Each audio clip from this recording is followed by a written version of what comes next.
وطن الكرامة.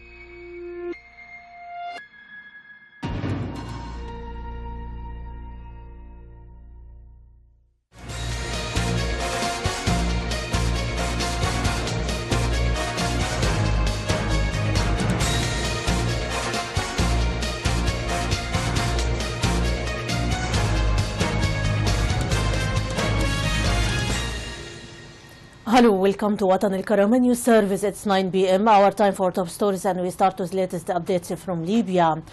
Commander-in-Chief of Arab Libyan Armed Forces General Khalifa Haftar visits the Republic of Chad. During the visit, General Khalifa Haftar met with the Chadian President Idriss Déby in the capital Jamina to discuss means of cooperation and boosting relations between the two countries. A source in Derna city confirmed that terrorist Daesh leader Hamza Salim Atiyah Habil was founded.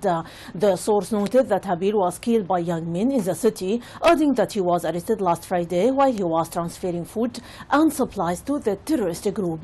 The source added that he was found near the former General Security Directorate next to Harish Hospital in the city.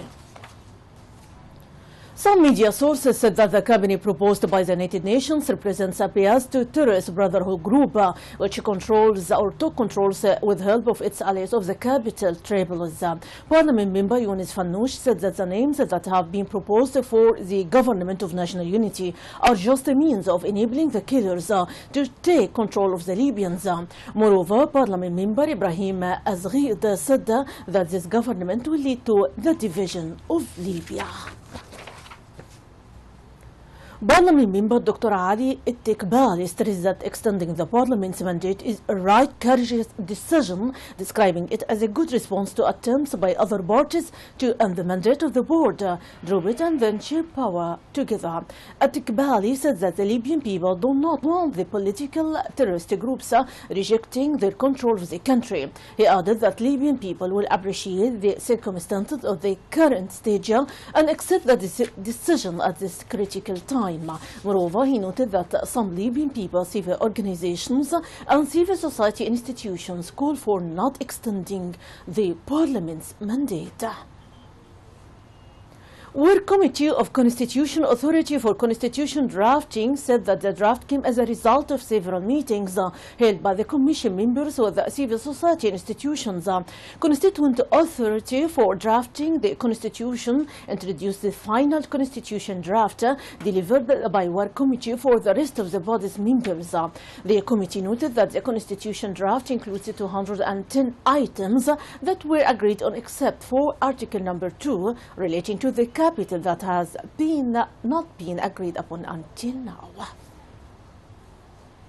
And still in Libya, Libyan Permanent Ambassador to the United Nations Ibrahim Dabashi warned of abuse of Security Council resolution on addressing the smugglers of migrants of the Libyan coast. Dabashi noted that methods of addressing the issue of migrant smuggling and human trafficking may increase the flow of migrants and help smugglers to get more money. Moreover, he stressed the need to deal with the smugglers and human traffickers in the Mediterranean in accordance with the international law, particularly the principles of respecting sovereignty of all states and non-interference in the internal affairs. U.S. Consulate Investigations Committee of the U.S. House of Representatives excluding Republican member Bradley Polisica and deprived him of its membership. Parliamentary sources noted that the exclusion came as he expressed in statements his fears of politicizing work of the committee that investigates the incident of attacking the U.S. consulate in Benghazi, killing the U.S. ambassador. The Republican Party has begun a campaign against the candidate of Democratic Party for the coming presidential elections, Hillary Clinton, who was the U.S. Secretary of State at the time of the incident. And now we transfer to the Arab arena, especially Iraq. The Iraqi Air Force struck a convoy of terrorist Daesh leader Abu Bakr al-Baghdadi in western Anbar province close to the Syrian border today, a military statement said today. The military said the fate of the militant leader, who has declared himself the leader of a caliphate in areas his hardline group controls in Iraq and Syria, is unknown. The statement read, Iraqi Air Forces have bombed the convoy of the terrorist Abu Bakr al-Baghdadi Baghdadi while he was heading to Karbala to attend a meeting with the Daesh commanders. The military said that the Air Force bombed a location where Baghdadi was planning to meet terrorist groups' commanders. Extremist Daesh group has seized swathes of Syria and Iraq and in June declared a caliphate over territory it controls. And now transfer to Turkey. Clashes a morning after Ankara attacks, scuffles break out as a site of twin bomb blasts that killed up to 128 people in Ankara the day before as families of the victims mourn the dead. Pro-Kurdish supporters scuffle with police near the scene of twin suicide attacks the day before after they tried to push through a security barricades to lay down carnations.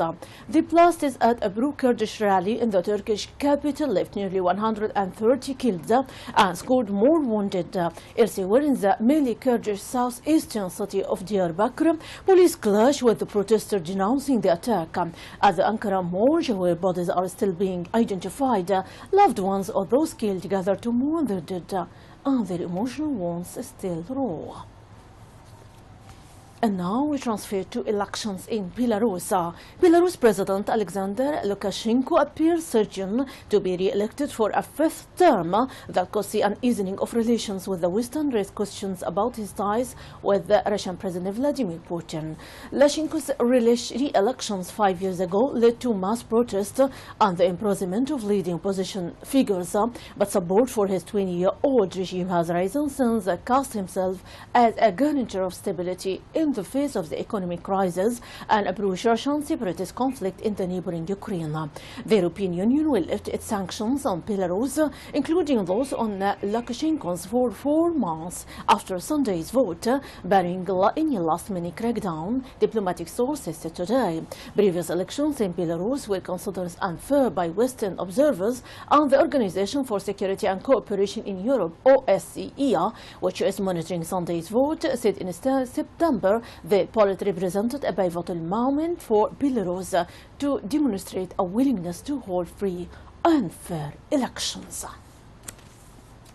And finally, about Ukraine, a former top official in Ukraine's security service said he doubted a final international report on the crash of Malaysian Airlines flight MH17 would provide conclusive answers.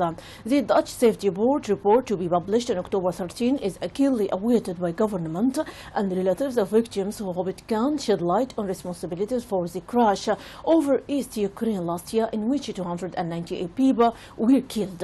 A preliminary report last year, the board blamed the crash on high-energy objects striking the aircraft. Western governments have said they believe it was done by a ground-to-air missile fired in error by Moscow-backed separatists. My audience, that is the wrap-up of our top stories for today. For much more, you can check our website, www.watanalkarama.tv. Thanks very much for being with us. My greeting, Rانيا البليدى.